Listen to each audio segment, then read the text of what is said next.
blade on the mannequin scepter for that bonus 15% damage on ganks, but I also believe that both items on mannequins are actually good.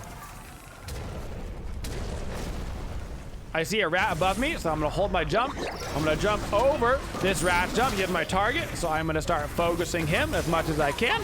Luckily, I've got this hasten, which is gonna let me chase him down. Now the Jorm is my target. He doesn't have any ulti up. Good blink stun there from the Gooby.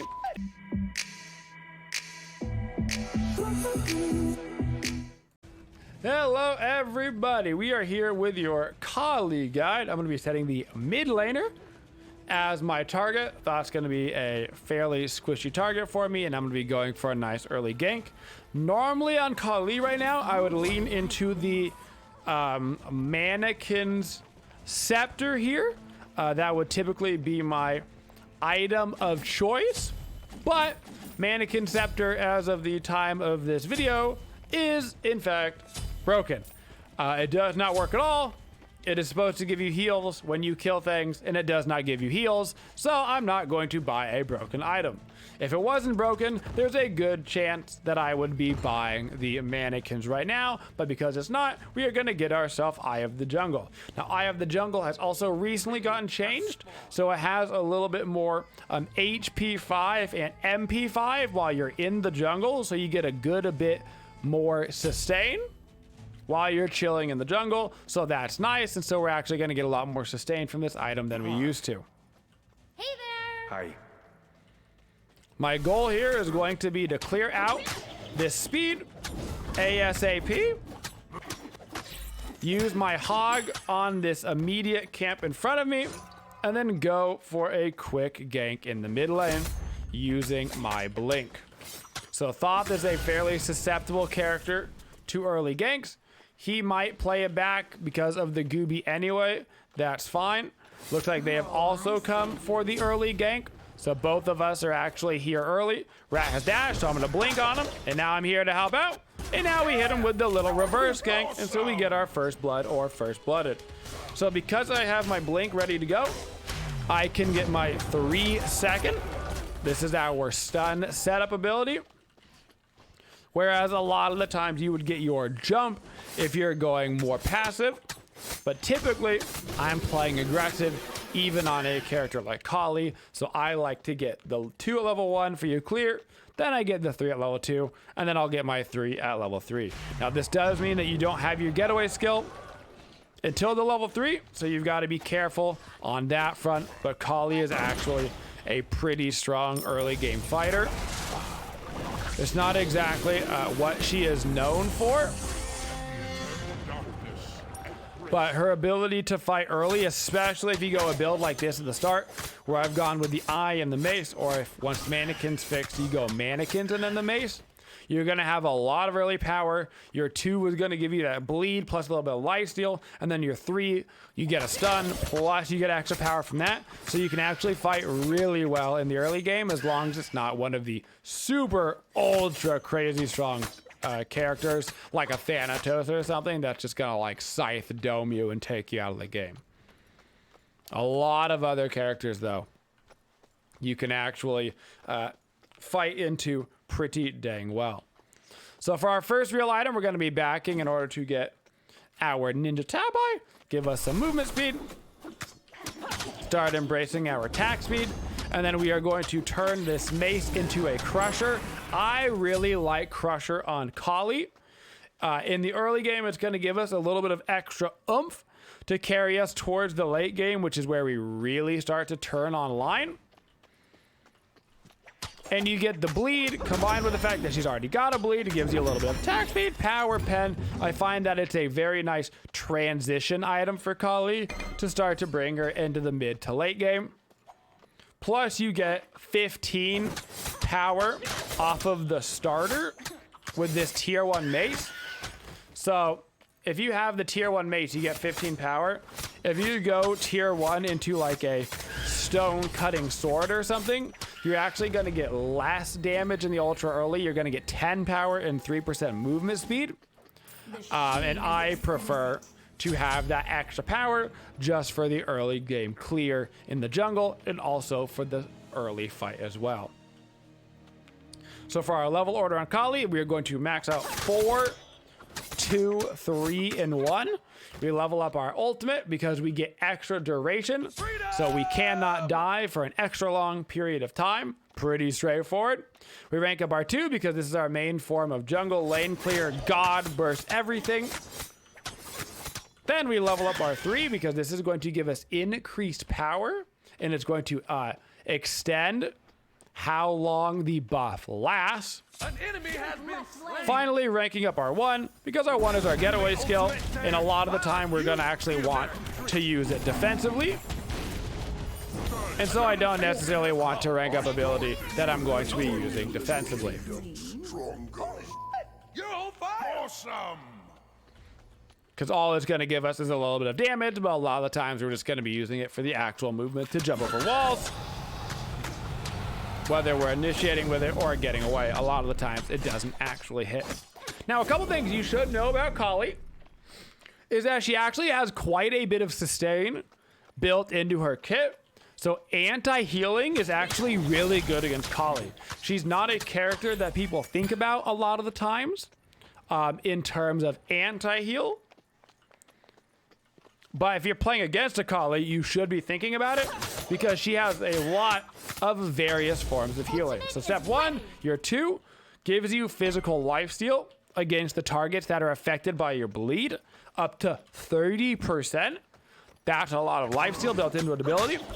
Her 1 gives her a bunch of HP back.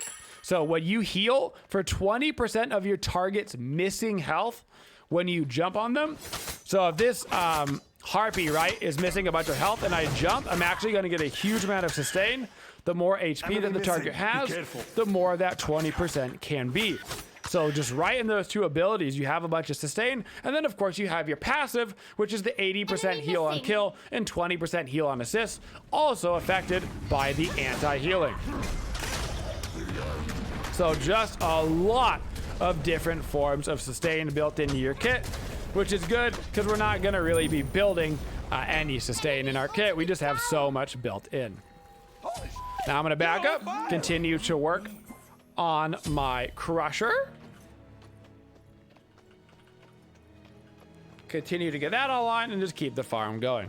Now with a lot of characters in the jungle, you are farming until your ulti comes up and then you're ganking. Kali, not quite that simple. She really doesn't have a ganking ultimate. It is not necessary for her to have her ulti to get kills.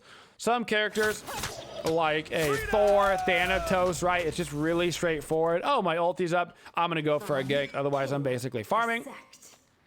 With Kali, it's a lot more about just looking at the actual farm on the map and doing a real quick synopsis of what's the value that I'm going to gain or lose here. In general right now, as Kali, I would focus on farming over random defaults. I would focus on farming over ganking just because you are trying to get to the later stages of the game. So if you've got your speed buff up, generally I would just go get your speed buff. If you're choosing between them, between a gank and farm, I would go for the farm. The farm is a guarantee. The closer you can get Kali to level 20, the closer you can get to a very, very destructive god. Set up an ambush. Enemy missing. For our combination on Kali of how we are going to use our abilities, pretty straightforward. We're typically going to blink to initiate. We would prefer to blink to initiate instead of jump. Enemies spotted. That way we can always jump ourselves out. Then we're gonna 3 auto and then use our 2. So I'm gonna blink in, get a couple of auto attacks, hit him with my 2 so the bleed goes out, and he's gonna take a lot of damage, even though he's under tower, even though I'm taking a bunch right there. I don't need to commit to the kill or anything. I just wanted to get a lot of poke on him. Now the Ratatasker is my target. So if I can maybe bait the Ratatasker to come in this way and get a kill, that would be huge. Gooby grabs a kill in the mid lane, and it doesn't look like they're gonna let me go for anything too cheeky over here. Against the target, ooh, Speaking of cheeky, how about that and her rotating right there? That was kind of cheeky. Against your actual target that you have, you're gonna have a little bit of extra damage against them because you do have. Does not say that a passive? Doesn't Kali have built-in? There you go. Physical penetration. I'm like, where is the physical pen on her passive? You have built-in physical penetration against your target. So it's a little bit easier to burn them down compared to anybody else. So I'm going to go this game into a third item, Hasten Katana. Hasten Katana is really not an item that you would prefer to have to buy. Stat-wise, it's just kind of schmeh. But like Kali and Bakasura are really like two of the gods that need it badly. Enemy missing. In order to stick on their targets. Without it, Kali tends to have a hard time ramping up for multi-kills. And multi-kills is where Kali thrives. You don't usually need the hastened to like blink in, stun 2 combo somebody and get a bunch of value out of that one kill. But if you want to go for those triple quadra kills on Kali that she's very capable of doing because of her passive, you tend to need the hasten in order to keep up with everybody. So I'm just gonna walk right up to this Jormy Jorm. Hit him with some abilities, bada bing, bada boom. Can't stun him because he uses ult. That's fine. I see that the dash is down on Thoth. Enemy missing. If I had my blink stun right now, I would probably go in on this. Jorm might come back around this way. They actually ward over here because they think that I might come around that way, which is a smart idea. I've got my ultimate up, but I don't want to be too crazy here because I don't have any beads. CC is kind of the bane of your existence on a Kali, because as long as you can get your ultimate off, you can't die. But if you're CC'd the entire time, then you're not going to be able to get your ulti off. Your ultimate does not work like an Aphrodite or something where you can just use it willy-nilly. You have to use it preemptively. You are better off on Kali using your ultimate a little bit early than not using it at all. Sometimes people like to wait until the exact last second, you know? You got 10 HP left and you're about to get raw ultied and you're just holding and holding. You're pulling a Braveheart. That's not usually the way you want to do it on Kali, because if something goes wrong and you get hit randomly by like a quick Apollo mess and then you just die, that's not nearly as efficient as if you just would have gotten your ultimate off in the first place. So this Fantastic might actually die between my bleed and that Neath ulti when he lands. It looks like he is going to go ahead and go down. So I tend to use my Kali ulti around the 20% HP marker if you're in the middle of combat. Obviously, if you're just like walking around doing jungle camps, you shouldn't just be smashing your ulti because you're low HP. But if I'm in the middle of combat and I'm getting down to 20%, then that's usually about the time that I'm looking to use my ulti. If you wait any longer, you risk getting hit by a big damaging ability and just dying and never using it. Your left tower is under attack.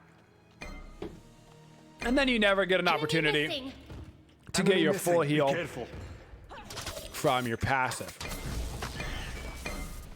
So I'm still mostly farming right now. I've been putting a lot of time into farming, so I've got a nice level lead over the opposing Ratatasker, which is basically just what we're trying to do on Kali. For our next item, we're going to be going into a Kins. Kins is where we're going to get a lot of our damage value. We're going to have extremely fast attack speed. I've got some pen from my Crusher. I've got some pen from my passive. I'm going to be able to stick on to people because of my hasten. And then this is where we get to start to die. So I'm going to pop my ulti. You can see a little bit early right there. I'm actually going to die. So this is actually an interesting Kali moment for you. So right there, Anher is my target. if I kill the Anhurt, I'm going to get a full heal and I'm going to be fine. In that case, the Neath just basically killed me. So what you're supposed to do there, if you have a Kali on your team, is you need to let her have those last hits. If she doesn't get the last hit, you still get 20% heal on assist. So like in the middle of a really chaotic team fight, you shouldn't expect your team to let you just get the last hits because a bunch of things are happening. But in those cases where there's only one person, right?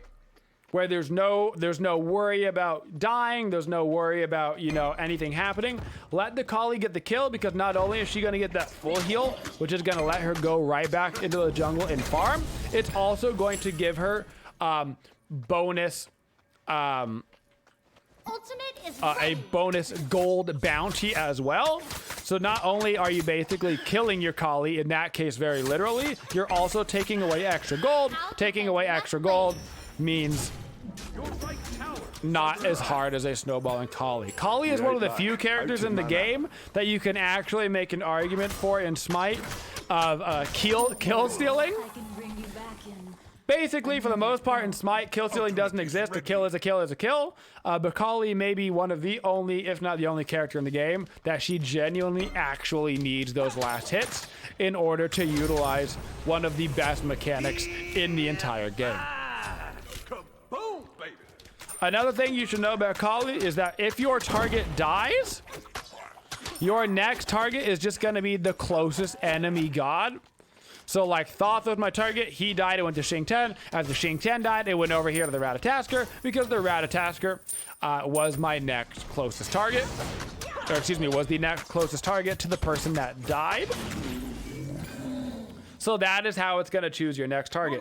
The only way for your target to reset is for you to either die so you can pick a new target, or for your target to die. So if it goes onto a tank, sometimes it can be really hard in order to kill them, and that's just the way that it goes. So there is a little like RNG element just to who is standing close. It's never worth it for you to die on purpose to like pick a new target. But it can be worth, especially if you have communication with your team, to be like, hey, my target is maybe it goes to the Jorm this game, right? He hasn't died yet. Hey, my target is the Jorm. I know we wouldn't normally target focus the Jorm, but maybe we can put a little bit more effort into him so I can get my target to shift around. Because you get that target shifted around to a squishy, all of a sudden, bada bing, bada boom, you start that snowball path again. So I need a couple more levels to get my level 20. I'm gonna back up, grab my kins. At this point in the game, right about this 5th item, this is when you typically stop buying new items and you start saving up your gold so you can rank up your starter. I'm gonna be transferring into the Protector of the Jungle. The Protector of the Jungle has been nerfed. It is not quite as strong as it used to be. A little bit less power and stuff on it, a little less attack speed. Still a great item. And if I would have gone into the mannequins in the early game, if mannequins wasn't broken right now, I probably would have put myself into the Hidden Blade. I'm a big fan of the Hidden Blade on the Mannequin Scepter for that bonus 15% damage on ganks. But I also believe that both items on mannequins are actually good. I see a rat above me, so I'm gonna hold my jump. I'm gonna jump over this rat jump, get my target, so I'm gonna start focusing him as much as I can. Luckily, I've got this Hazen, which is gonna let me chase him down. Now the Jorm is my target. He doesn't have any ulti up. Good blink stun there from the Gooby, and we might even be able to do the Fire Giant right now. So I saw the Ratatasker was above me. They were going for the gank. So I wait to use my jump. I simply jump over the Ratatasker gank right there.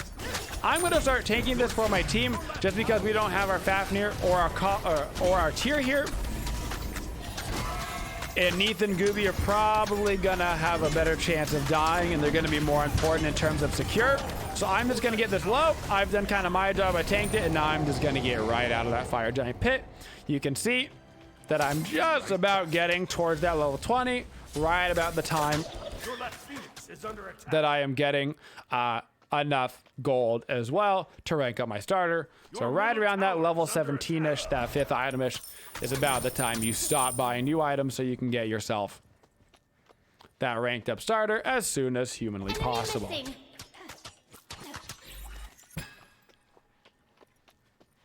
So my job as Kali is just to kill whoever my target is for the most part. So if Thoth is my target, that's my priority focus. A lot of the times when you're playing an assassin, your priority target is going to be whoever is doing the best on their team between their squishies, typically being the mage and the hunter and the assassin. Ally has left the game.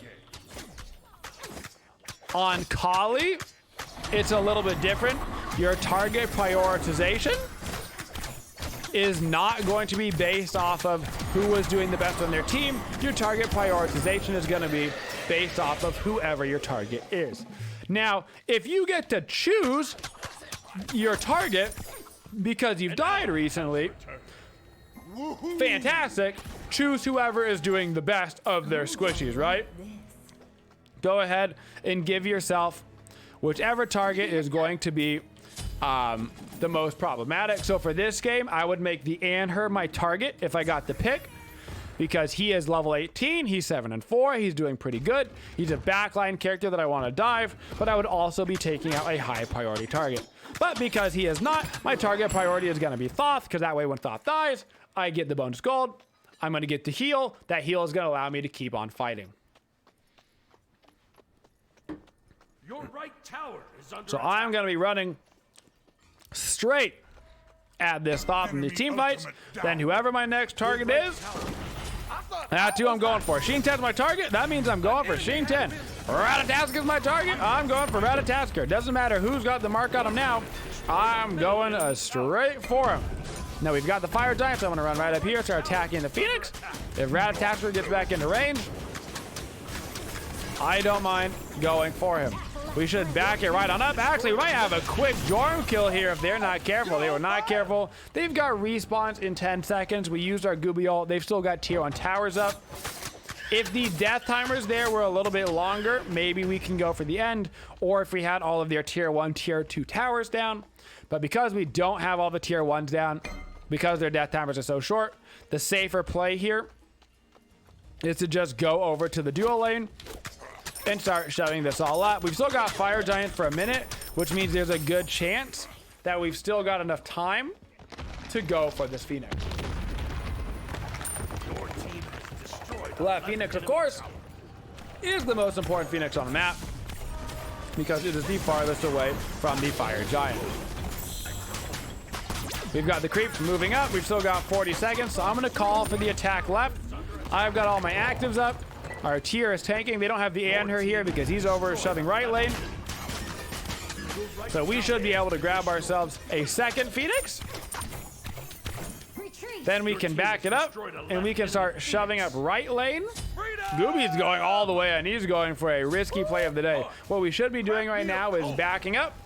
We should be leaving this. This is an unsafe play. There's no reason to dive here. Our fire giants are about to run out. to the rescue.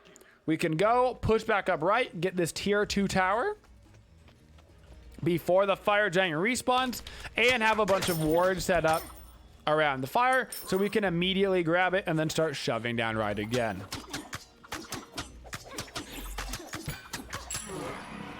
No reason to get too greedy right there and shove into that room.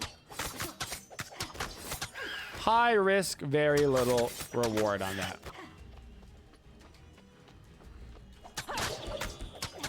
So I'm going to shove out this right lane as far as I can. I want to get our creeps push all the way up towards this Phoenix. So that way, right after we burn the fire giant, we can just immediately shove down the lane. Anher is going to probably continue to split push elsewhere. That's fine. There's a good chance they don't even contest this fire. If they do contest this fire and we get a couple of kills, we can probably run straight down for their Titan. We probably wouldn't even need to get the tier 2 in that case. Well, So right now, if we would have not had a bunch of people go down and die in the mid lane, we would already have everybody set up around the fire giant. Joram has to ulti out, that is fine, but it did give them an opportunity to be set up. We don't have as many wards out as we could, so we don't have as much vision as we could possibly have right now. After we kill the fire giant, we should go immediately to the right lane. My goodness, I got very, very stuck on my Fafnir right there. If Ratatasker tries to land, I'll just jump straight up in the air. I'm going to utilize the sustain from my fire giant to keep this going. And I should not have to back right here. As long as I use my An enemy has been slain. 2 on a camp, get it nice and low, use my 1, heal off of that. We're already halfway back on our HP. Another patriot has fallen. Now my target is this Ratatasker. I see that the mid Phoenix is spawning soon. You typically want to get some nice deep wards out past their Phoenix line. I'm keeping an eye on this Ratatasker. That's his dash down. Mid Phoenix is spawning very soon. So I'm going to call for the attack middle lane. We want to get this right as it respawns. I can walk over, get it by myself. Ratatasker probably has his dash back up. Now, because I'm a Kali, I can actually dive right on in here, pop my beads preemptively, pop my ultimate preemptively, and just continue to attack the Titan. And we should basically just be able to kill the Titan right there. So I pop my beads preemptively so they cannot interrupt me with CC.